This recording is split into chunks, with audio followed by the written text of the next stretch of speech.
السلام علیکم ورحمۃ اللہ تعالیٰ وبرکاتہ۔ تو ناظرین، آج میں آپ کو ایک ایسی حدیث پیش کرنے والا ہوں، سنانے والا ہوں جو اصحاب بدر کے بارے میں ہے کہ ان کی تعداد کتنی ہے۔ تو یہ بخاری شریف میرے سامنے ہے، تو آپ متن سند سماعت کریں۔ حدثنا عبداللہ بن رجائن قال حدثنا اسرائیل عن ابی اسحاق عن البراء قال كنا اصحاب محمد صلی اللہ علیہ وسلم نتحدث ان عدة اصحاب بدر على عدة اصحاب طالوت الذين جاوزوا معه النهر ولم يجاوز معه الا مؤمن بدعة عشر وثلاثمائة۔ اس کا آسان ترجمہ یہ ہے کہ ہم سے حدیث بیان کی عبداللہ بن رجا نے، وہ کہتے ہیں کہ ہم سے حدیث بیان کی اسرائیل نے، وہ کہتے ہیں کہ ہم سے حدیث بیان کی ابو اسحاق نے اور وہ برا سے، انہوں نے کہا کہ ہم اور محمد صلی اللہ علیہ وسلم کے اصحاب آپس میں باتیں کرتے تھے کہ اصحاب بدر کی تعداد ان طالوت کے اصحاب کے برابر ہے جنہوں نے ان کے ساتھ دریا کو پار کیا، دریا کو عبور کیا، اور ان کے ساتھ دریا کو عبور نہیں کیا مگر الا مومن، لیکن مومن نے، اور ان کی تعداد 310 سے اوپر ہے۔ تو ناظرین، اس حدیث کی شرح کرتے ہوئے حضرت علامہ شارح بخاری فرماتے ہیں کہ اصحاب بدر کی تعداد 313 ہے، یہی مشہور ہے، اور کچھ اقوال ہیں 314، 315، 317، 319 کی۔ اصل میں بات یہ ہے کہ قتال میں 305 یا 6 افراد شریک ہوئے۔ یہ اختلاف اس پر معمول ہے کہ جنہوں نے رسول اللہ صلی اللہ تعالیٰ علیہ وسلم کو شمار کیا انہوں نے 306 کہا، اور جنہوں نے صرف صحابہ کرام کو شمار کیا انہوں نے 305 کہا۔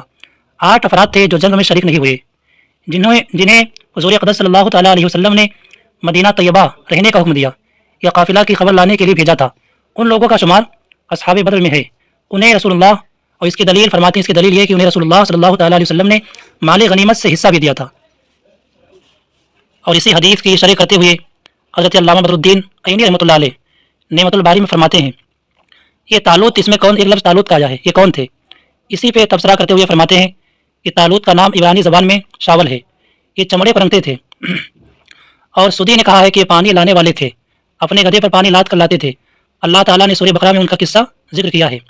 اس کا خلاصہ یہ ہے کہ اللہ تعالیٰ نے بنو اسرائیل کی طرف حضرت ہارون علیہ السلام کے اولاد میں سے ایک نبی بھیجا جن کا نام اشمویل تھا۔ ان پر عمالقہ کا بادشاہ جالوت غالب آ گیا۔ یہ لوگ مصر اور فلسطین کے درمیان بحر روم کے ساحل کے پاس رہتے تھے۔ تب بنی اسرائیل نے حضرت اشمویل سے یہ مطالبہ کیا کہ وہ ان کے لیے ایک بادشاہ مقرر کرے جو جالوت کو قتل کرے۔ بس انہوں نے اللہ تعالیٰ سے دعا کی تو اللہ تعالیٰ نے طالوت کو امیر بنانے کا حکم دیا۔ اور جب حضرت اشمویل نے دعا کی تھی تو ان کے پاس ایک لاٹھی آئی اور ایک سینگ آیا جس میں قدس کا تیل تھا۔ ان سے کہا گیا کہ تمہارا بادشاہ وہ ہوگا جس کا قد اس لاٹھی کے برابر ہوگا، اور جب وہ تمہارے پاس آئے گا تو اس تیل کو پوچھ کر خوش کرے گا۔ سو اتفاق سے جب طالوت پانی کو تلاش کرنے کے لیے اپنے گدھے پر بیٹھ کر نکلا تو حضرت اشمویل کے پاس آیا۔ انہوں نے اس کا قد ناپا تو لمبائی میں اس لاٹھی کے برابر تھا، اور اس سینگ میں جو تیل تھا اس نے اس کو کپڑے سے پونچھ کر خشک کر دیا۔ جب حضرت اشمویل نے یہ ماجرا دیکھا تو فرمایا تم بنی اسرائیل کے بادشاہ ہو۔ طالوت کا تذکرہ قرآن میں ہے۔ اللہ تعالیٰ کا ارشاد ہے، وقال لهم نبيهم ان الله قد بعث لكم طالوت ملكا، اور ان کے نبی نے ان سے فرمایا بے شک اللہ نے تمہارے لیے طالوت کو بادشاہ مقرر فرما دیا۔ ان کا قصہ طویل ہے، خلاصہ یہ کہ ان کے پاس 80,000 کا لشکر جمع ہو گیا۔ بس ان سے طالوت نے کہا ان اللہ مبتلیکم بنہر، یعنی بے شک اللہ تم کو ایک دریا کے ذریعے آزمائش میں ڈالے گا تاکہ تمہاری اطاعت گزاری دکھائے۔ یہ دریائے اردن تھا، تو جس نے اس سے پانی پی لیا وہ مجھ سے نہیں، اور جو اس سے پانی نہیں پیے گا وہ میرا ہے، یعنی میرا اطاعت گزار ہے۔ بہرحال چند لوگوں کے سوا سب نے اس دریا سے پانی پی لیا، اور ان کی تعداد 310 سے زائد تھی، اور انہی میں حضرت داؤد علیہ السلام بھی تھے۔ اور جب طالوت اور جالوت کے درمیان جنگ ہوئی تو حضرت داؤد علیہ السلام نے جالوت کو قتل کر دیا۔ جالوت کی موت کے بعد حضرت اشمویل علیہ السلام بھی فوت ہو گئے۔ اس وقت ان کی عمر 52 سال تھی، پھر طالوت بھی جنگ میں مارے گئے، اور ان کی حکومت کی مدت 40 سال تھی۔